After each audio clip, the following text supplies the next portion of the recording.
Boa tarde a todos. Hoje nós temos que entender que a guerra da Ucrânia é um desdobramento da guerra de 2014 que se arrasta ao longo desses 8 anos em que vivemos.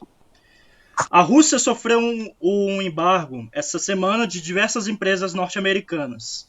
Nisso, até seus voos estão vetados ao espaço aéreo de seus vizinhos.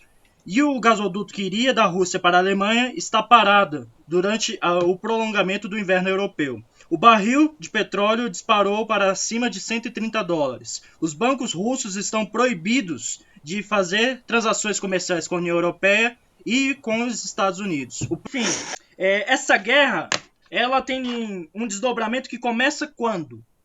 Começa com os vikings.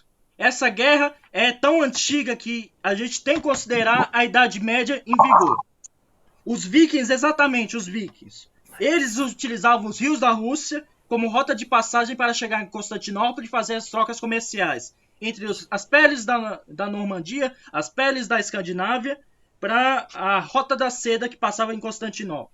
E os vikings, eles interagiam com as tribos eslavas, que muitas vezes também atacavam as suas embarcações.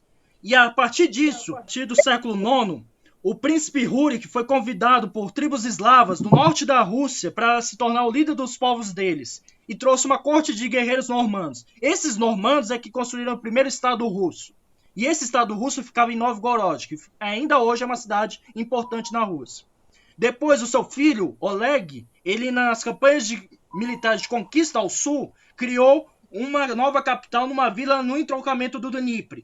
E essa vila é Kiev. Então a Rússia kieviana se inicia quando os vikings se apossam do território russo e criam uma forma de monarquia. E a partir disso, os desígnios da Rússia se expandem, até chegar a Constantinopla e os territórios dos búlgaros no Volga.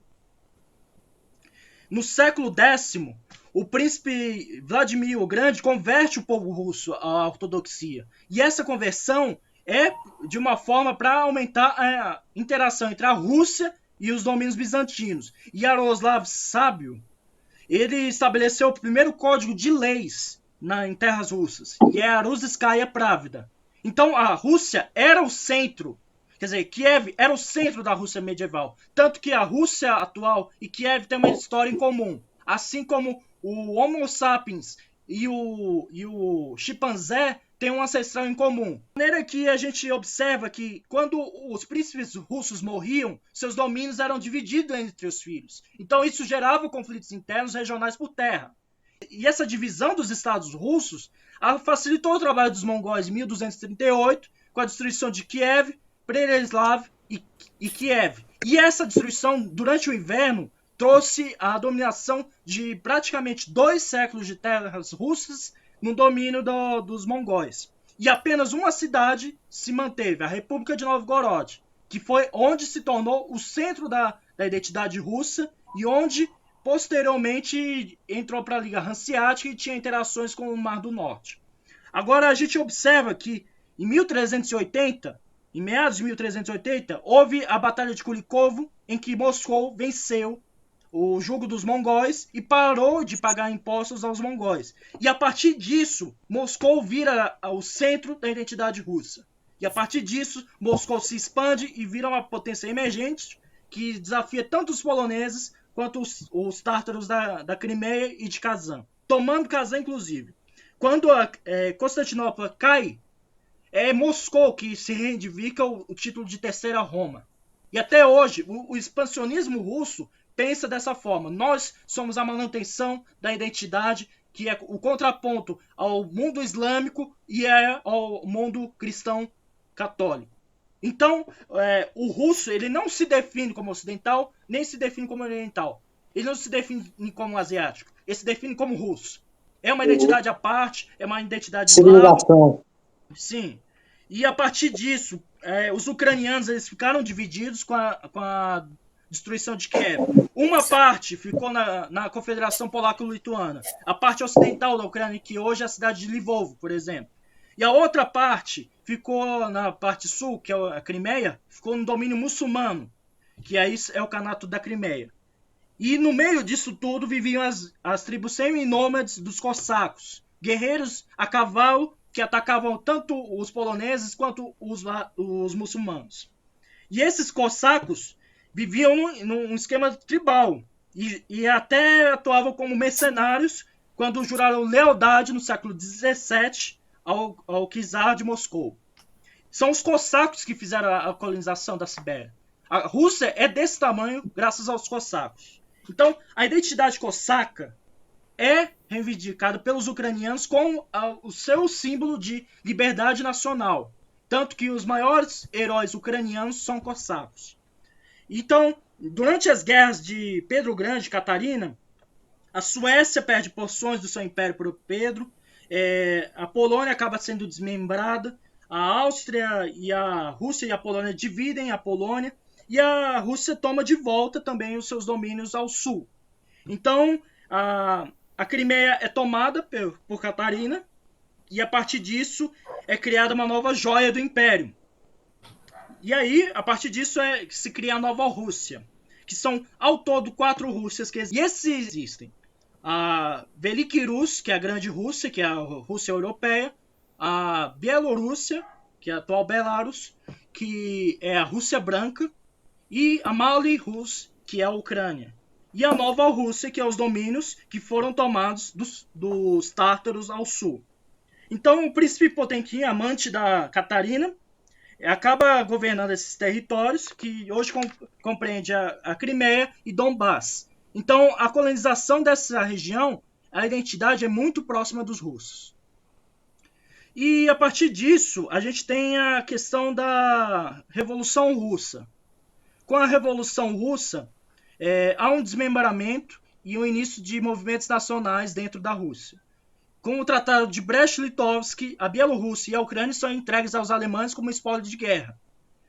E com a derrota alemã na Primeira Guerra Mundial, a Ucrânia acaba entrando em guerra civil, com tropas do Exército Vermelho, Exército Branco monarquista, Exército Negro anarquista e o Exército Verde, feito de camponeses, entraram em embates, com a invasão subconsequente da Crimeia por tropas britânicas e francesas. Então é um cenário ideal para um caos.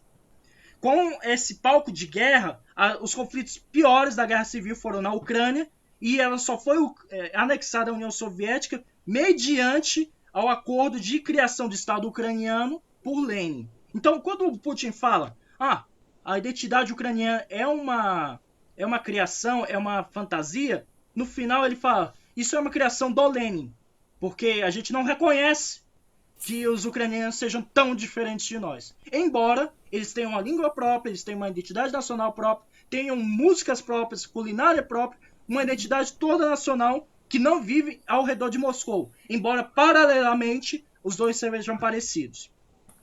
Então, a gente observa os desdobramentos dessa tensão, a gente vê que no translado do período soviético, o governo soviético foi responsável com cidadãos ucranianos, permitindo que cidadãos morressem de fome, permitindo, inclusive, prisões e deportações. A gente observa que durante o primeiro plano quinquenal, a industrialização russa foi feita na base do confisco de bens agrários.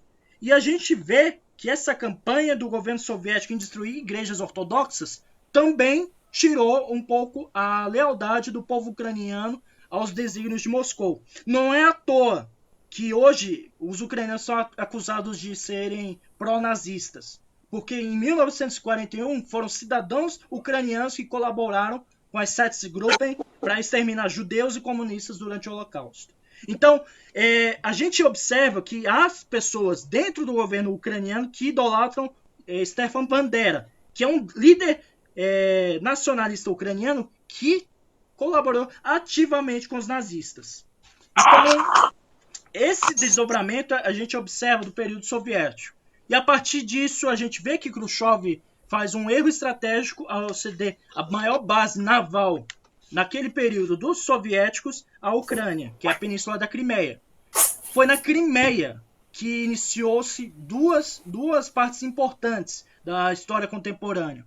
A Guerra da Crimeia, que definiu o novo arranjo europeu no século XIX, e a Conferência de Yalta, que definiu o Tratado de Paz depois da derrota da Alemanha.